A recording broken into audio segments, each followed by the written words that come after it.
J'en sais plus sur qui est responsable de la NAS après la manif anti-G7. J'ai enchaîné les téléphones, les emails et beaucoup de questions. Une personne sort du lot, elle était déjà au cœur de la gestion très critiquée de la manif du 2 octobre. Voilà ce que j'ai découvert. Dans la nuit de dimanche à lundi, la police a pris au piège plus de 500 personnes sur le quai Wilson.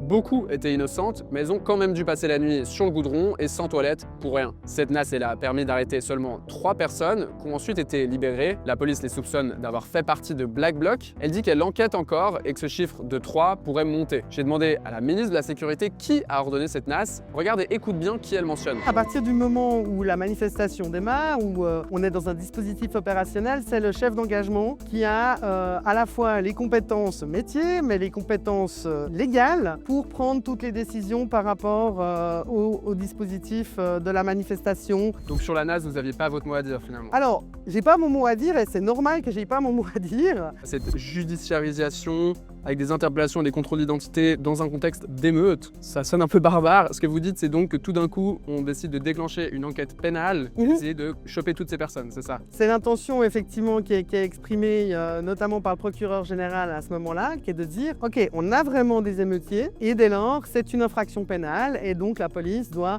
rechercher les auteurs, pour les interpeller. » Mais donc là, c'est le procureur général qui décide de cette judiciarisation, mais c'est le chef d'engagement qui décide de la NAS? En gros, oui. Le chef d'engagement, d'abord, il sécurise le parc en motif d'ordre public pour maintien de l'ordre et éviter que finalement la guérilla urbaine redémarre assez rapidement ou se déplace dans un autre lieu. Et puis à ce moment-là, il y a une décision de judiciariser les personnes qu'on a vues commettre ces actes et d'essayer de les interpeller. Et pour le faire, eh bien effectivement, le chef d'engagement, alors moment-là, on passe dans une autre séquence, décide de mettre en place un dispositif policier pour interpeller ces personnes. On a donc le chef d'engagement et le procureur général. J'ai posé la même question au porte-parole de la police, voilà ce qu'il m'a dit. Ce que je peux dire à mon niveau par rapport à ça uniquement, c'est que c'est le chef d'engagement qui est aux manettes. Par rapport à ces contrôles d'identité, ils ont été validés par le procureur général. Évidemment que le chef d'engagement est en contact avec les hautes instances, mais c'est lui qui est aux manettes pour prendre les décisions. Donc on retrouve encore une fois ce chef d'engagement.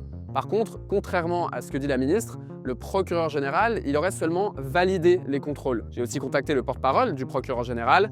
Là, impossible d'obtenir une interview filmée. Par contre, il confirme la version de la police. Pour lui, la NAS a clairement été décidée et exécutée par les forces de l'ordre. Il prend ses distances avec la version de la ministre. Il dit que la judiciarisation, c'est pas une expression employée par les autorités judiciaires. Il rappelle que la police a l'obligation de rechercher les personnes qui ont commis des infractions. Bon, donc tout le monde renvoie la responsabilité vers le chef d'engagement. Sauf que personne veut le nommer. Moi, j'ai fait mes recherches et plusieurs sources confirment que c'était Luc Brock, le numéro 2 de la police. Pourquoi je me permets de révéler son identité? Parce que Luc Brock, c'est une personnalité publique. Il est commandant adjoint de la police. Il a fait un passage au conseil municipal de la ville de Genève comme élu socialiste. L'autre point que j'ai découvert, c'est que c'était déjà lui, le chef d'engagement, lors du 2 octobre. Ce jour-là, la police elle avait dispersé une manif pro-palestinienne non autorisée dans la violence. L'enquête vraiment de la journaliste Cécile Tranchen et plusieurs associations ont montré que la police avait dysfonctionné. Et ça sous la direction de Luc Brock. Alors pourquoi avoir donné la gestion à haut risque de la manif anti-G7 à la même personne? La police refuse de confirmer ou d'infirmer que c'était lui le chef d'engagement, donc impossible d'en savoir plus. Est-ce qu'elle a choisi Luc Brock en se disant que c'était lui qui connaît le mieux les erreurs du 2 octobre et qui pourrait les éviter? Ou alors c'était une mauvaise appréciation de se dire on prend le même et on recommence en attendant un résultat différent? Impossible à dire pour l'instant. Une autre zone d'ombre, c'est à quel point Luc Brock était vraiment le seul responsable. Les officiels le pointent du doigt, mais est-ce que ce serait pas une manière de rejeter toute la responsabilité sur lui? Genève a déjà connu ce scénario il y a 10 ans. Les autorités ont rejeté la faute d'une manif qui avait débordé sur le numéro 2 de la police de l'époque. Finalement, la justice lui a donné raison. En tant que journaliste, je me dois de donner la parole aux personnes que je couvre. C'est le droit d'être entendu. J'ai donc appelé Luc Brock pour lui demander sa version des faits, mais il a refusé tout commentaire et il m'a renvoyé vers le service com de la police. On aurait pu peut-être en savoir un peu plus via une enquête externe sur la NAS. C'était une proposition d'un parlementaire vert, mais la droite, le centre et le MCG ont refusé d'en débattre jeudi. Il devrait quand même y avoir un rapport sur la manif et la NAS,